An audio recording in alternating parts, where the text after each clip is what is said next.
नमस्कार, मैं हूं अर्जिता मिश्रा और स्वागत है आपका इंडिया पब्लिक खबर में। देश भर में इस वक्त एनिमल फैट और फिश ऑयल से तैयार किए गए घी से बने तिरुपति मंदिर में प्रसाद के लड्डू को लेकर मची विरोध और बवाल की आंधी अब राजनीतिक गरज चमक के साथ तूफान का रूप लेती जा रही है। मामला सुप्रीम कोर्ट भी पहुंच चुका है और सीबीआई को जांच सौंपने को लेकर भी मांग उठाई जा रही है।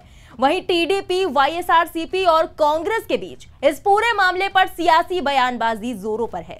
टीडीपी, वाईएसआरसीपी की पिछली सरकार पर श्रद्धालुओं की भावना को आहत करने का महापाप करने का आरोप लगा रही है, तो वहीं वाईएसआरसीपी का कहना है कि सीएम राजनीतिक लाभ लेने के लिए घृणित आरोपबाजी कर रहे हैं। उधर कांग्रेस सीबीआई जांच की मांग करते हुए कह रही है कि टीडीपी और वाईएसआरसीपी घृणित राजनीति कर रही हैं। वहीं इन सब के बीच अब तिरुपति लड्डू विवाद में जनसत्ता दल के मुखिया और उत्तर प्रदेश के कुंडा से विधायक रघुराज प्रताप सिंह उर्फ राजा भैया की भी एंट्री हो चुकी है और उन्होंने हिंदू मंदिरों को लेकर बड़ी मांग भी कर डाली है। कुंडा विधायक राजा भैया ने सोशल मीडिया प्लेटफॉर्म एक्स पर पोस्ट करते हुए न सिर्फ इसे हिंदू श्रद्धालुओं की आस्था के साथ जघन्य अपराध करार दिया, बल्कि देश के हिंदू मंदिरों के लिए बड़ी मांग भी उठाई।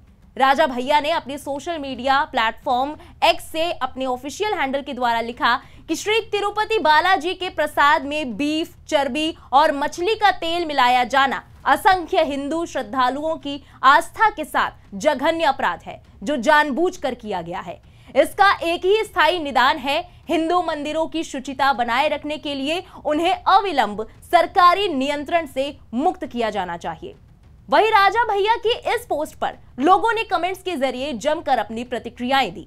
एक यूजर सुनील शुक्ला लिखते हैं कि अति आवश्यक है कि सभी मंदिरों को सरकारी नियंत्रण से मुक्त किया जाए और मंदिरों के संचालन एवं मंदिरों की समस्या को सुनने के लिए सनातन धर्म रक्षा बोर्ड बनाया जाए। जब तक ऐसा नहीं किया जाएगा तब तक बदलाव मुश्किल है। विनोद यादव नाम के एक यूजर ने लिखा कि हिंदुस्तान के करोड़ों हिंदुओं की पवित्र आस्था के साथ आंध्र प्रदेश की पूर्ववर्ती जगन सरकार ने अक्षम्य अपराध किया है। दोषियों पर भारत सरकार और माननीय सर्वोच्च न्यायालय को स्वयं संज्ञान लेकर कठोर से कठोर कार्रवाई करनी चाहिए।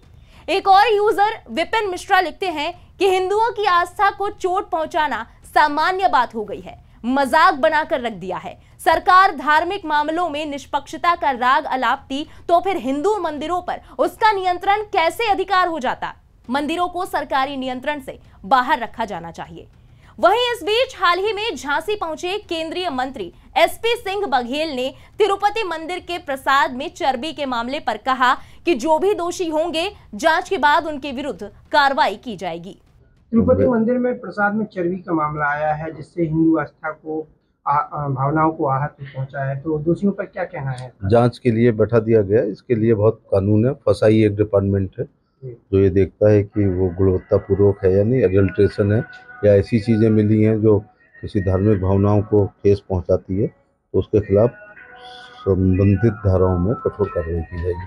उधर तिरुपति बालाजी के मंदिर के प्रसाद में मिलावट को लेकर उत्तर से लेकर दक्षिण तक कोने कोने में साधु संतों में रोष है और कई बड़े धर्म गुरुओं और संतों ने भी राजा भैया की तरह मंदिर प्रशासन को सरकारी नियंत्रण से बाहर रखे जाने की बात दोहराई है। इसी कड़ी में लड्डू विवाद पर आध्यात्मिक गुरु और आर्ट ऑफ लिविंग के संस्थापक श्री श्री रविशंकर का बयान सामने आया।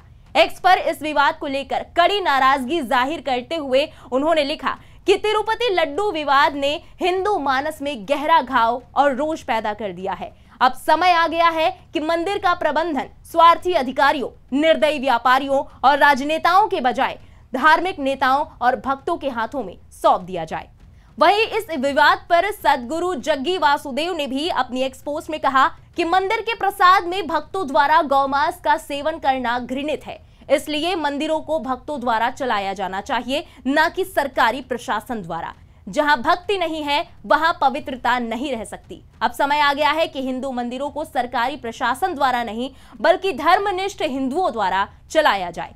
इन सबके बीच वाईएसआरसीपी चीफ जगन मोहन रेड्डी ने प्रधानमंत्री नरेंद्र मोदी को चिट्ठी लिखी है। इस चिट्ठी में उन्होंने आंध्र प्रदेश के मुख्यमंत्री चंद्रबाबू नायडू पर तिरुमाला तिरुपति देवस्थानम यानी टीटीडी की पवित्रता को धूमिल करने का प्रयास करने का आरोप लगाया।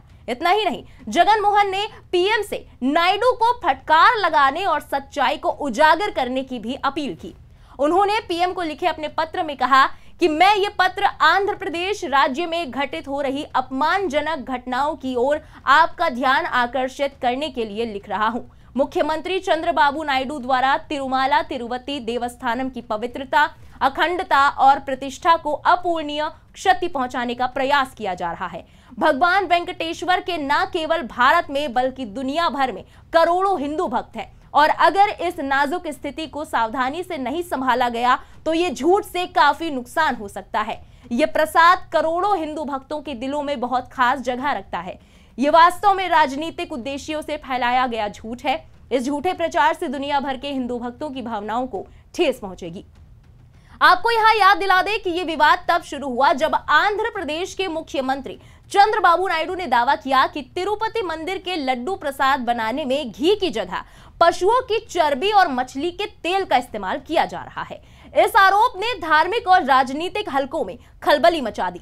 आंध्र प्रदेश के मुख्यमंत्री चंद्रबाबू नायडू ने बुधवार को पिछली वाईएसआर सरकार पर आरोप लगाया कि उनके कार्यकाल के दौरान प्रसिद्ध तिरुपति मंदिर में लड्डू बनाने में घटिया सामग्री और जानवरों की चर्बी का इस्तेमाल हुआ। इसके बाद श्री वेंकटेश्वर स्वामी मंदिर में लड्डू प्रसादम में पशु की चर्बी के इस्तेमाल के खिलाफ सुप्रीम कोर्ट में एक जनहित याचिका दायर की गई। याचिका में इस पूरे मामले की जांच के लिए एसआईटी गठित करने की मांग की गई है। वही बात करें वापस राजा भैया की, तो रघुराज प्रताप सिंह उर्फ राजा भैया एक बार फिर अपने बयानों से चर्चा में है। इससे पहले हाल ही में गुजरात में एक कार्यक्रम को संबोधित करते हुए राजा भैया ने वक्फ बोर्ड पर भी बड़ा बयान दिया था। उन्होंने कहा था कि दुनिया के किसी भी देश, यहां तक कि किसी भी मुस्लिम देश में भी ऐसा बोर्ड नहीं है, तो आखिर भारत में क्यों है? वक्फ बोर्ड का निर्णय वक्फ अदालत कर रही है। ये कैसा कानून है कि वक्फ बोर्ड पर जिले की कचहरी, फिर हाई कोर्ट, सुप्रीम कोर्ट का अधिकार ही नहीं है। यहां गौर करने वाली बात है कि अगर वक्फ संशोधन बिल संसद के दोनों सदनों से पारित हो जाता है तो वक्फ एक्ट 1995 को खत्म कर दिया जाएगा। इससे वक्फ संपत्ति से संबंधित मामलों की जांच और निर्णय वक्फ की बजाय अदालतें करेंगी। वक्फ बोर्ड किसी संपत्ति को अपनी संपत्ति घोषित नहीं कर पाएगा। सभी कानूनी विवाद अदालतों में सुलझाए जाएंगे। इसको लेकर भी विवाद की स्थिति लगातार बनी हुई है। बहरहाल, एक तरफ जहां तिरुपति मंदिर के प्रसाद में इस्तेमाल घी में बीफ टैलो, लार्ड और फिश ऑयल को लेकर छिड़ा विवाद लगातार सियासी गलियारों में गर्मी बढ़ा रहा है, तो वहीं केंद्र सरकार द्वारा लोकसभा में पेश किए गए वक्फ बिल के बाद से पक्ष और विपक्ष के नेताओं में घमासान जारी है। ऐसे में इन दोनों ही मुद्दों पर अब राजा भैया के बयान जमकर वायरल हो रहे हैं। फिलहाल राजा भैया के बयानों पर आपका क्या कहना है, कमेंट्स में लिखकर जरूर बताएं। बने रहें इंडिया पब्लिक खबर के साथ। हमारे YouTube चैनल को सब्सक्राइब करें और बेल आइकन दबाना बिल्कुल ना भूलें।